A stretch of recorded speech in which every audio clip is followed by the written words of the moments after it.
Puluhan konten bedah channel telah dibuat selama 2 tahun channel ini telah berdiri, di mana gue membahas channel-channel besar dan strategi-strategi mereka.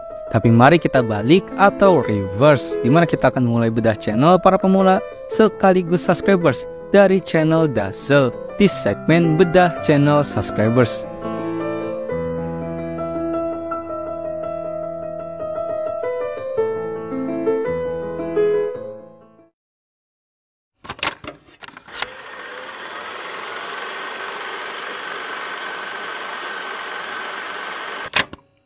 Untuk channel pertama merupakan channel gaming, di mana ini memang secara global merupakan niche yang susah tapi gampang. Loh kok gitu? Seperti yang udah gue bahas di video ini, kalian bisa cek aja untuk lebih detailnya. Nama channel sendiri adalah MAF Gaming Official, yang mana merupakan sebuah nama channel yang cukup umum, yang terletak pada poin gaming officialnya, dengan konten-konten gaming yang cukup unik, karena memainkan game-game yang cukup sedang trendy di era-era sekarang. Yo, what's up guys, balik lagi ke channel MAF Gaming. Oke, jadi kali ini kita akan bermain Ice Cream 8 lagi. Kita akan bermain Ice Cream 8 Final. Dan tentu setelah melihat dan mentafsir beberapa video dari channel ini, kesalahannya tentu juga ada. Yang pertama terletak pada namanya, di mana nama channelnya seperti yang gue bilang di awal sudah cukup umum atau dalam tanda kutip pasaran, sehingga gue sarankan untuk menggunakan nama-nama yang trendy dikit tapi tetap sesuai dengan personal brandingnya, seperti cukup dengan MAF Gaming aja dengan tulisan yang rapi seperti ini, atau cukup dengan kata MAF saja sebagai personal branding yang cukup universal, sehingga channelnya tidak hanya ditekankan pada konten gaming aja, bisa mungkin mengarah ke vlog, podcast, dan lain-lain, karena konten gaming itu nyatanya bisa mengarah ke konten universal lainnya. Karena lagi-lagi, nama channel juga cukup berpengaruh penting untuk personal branding, karena nama inilah yang nanti akan pertama kali dilihat oleh penonton ketika sedang menonton video kalian. Jadi buatlah nama yang sangat eksklusif dan cukup gampang disebut, agar ini bisa menguntungkan ketika bekerja sama dengan brand juga ke depannya. Lalu selanjutnya, tentu saja lagi-lagi pada thumbnailnya terlihat sangat tidak mencolok, dikarenakan komposisi yang cukup gak karuan, teksnya di mana, dan gambar gamenya juga di mana, sehingga memperbaiki komposisi thumbnail dan tentu saja menggunakan teks dengan font yang sangat minimalis tapi tegas, yang mana itu bisa kalian cari di internet sesuai selera kalian.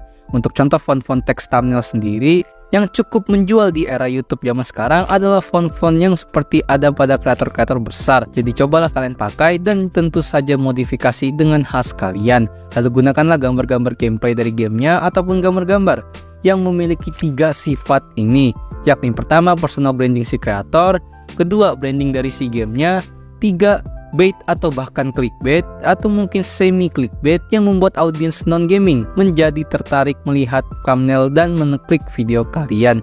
Jangan lupa merapikan judulnya menjadi sedikit lebih singkat, padat, dan jelas. Lalu terakhir adalah pada formula video, dimana tentu saja pembawaan dan editing yang cukup heboh juga harus diperlukan. Karena seperti yang gue berkali-kali bilang, konten gaming itu keras, dimana kita itu harus pandai berinovasi yang cukup tinggi untuk bersaing di pasar. Jadi dari situlah gue yakin kalau channelnya bisa berkembang lebih baik lagi, meskipun cukup jarang upload, dikarenakan konten yang sudah disediakan dengan poin-poin yang gue sebutin tadi, dan tentu saja ini semua memerlukan effort yang banyak untuk belajar. Jadi tentu waktu dan pikiran juga harus dikorbankan demi mendapatkan channel YouTube gaming yang proper.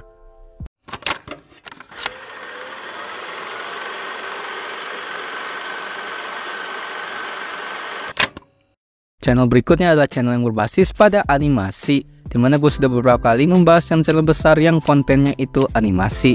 Jadi cek aja, dan dari yang gue lihat channelnya mengambil niche animasi komedi pendek dan juga cerita-cerita pendek. Si topi oranye menjadi nama yang cocok untuk channelnya, karena ini pasti memudahkan untuk memiliki personal branding yang matang.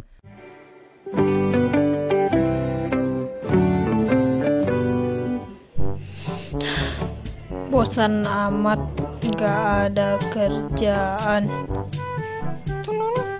Tapi tentu kesalahan yang menjadi cukup berdampak terletak pada thumbnailnya, dimana ini harusnya tinggal berkaca pada channel animasi-animasi besar lainnya.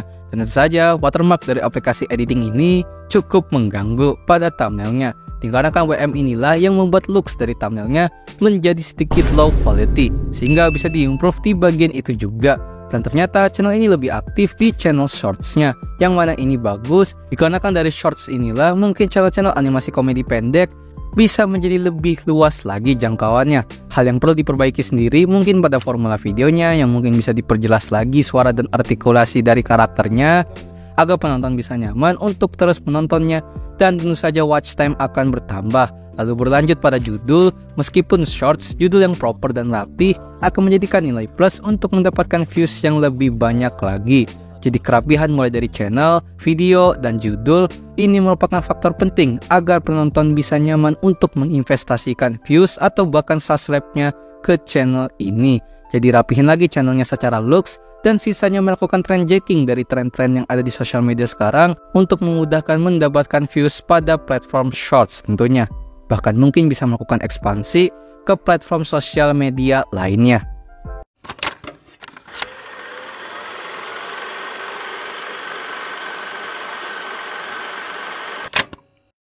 Channel terakhir sekaligus merupakan channel paling niat, meskipun sudah tidak upload selama 2 bulan, tapi ini bisa dimaklumkan dengan kualitas konten yang diberikan. Kontennya sendiri bisa dibilang adalah sebuah konten EXE, di mana pada konten EXE, editing dan alur video menjadi hal yang paling menjual pada channelnya.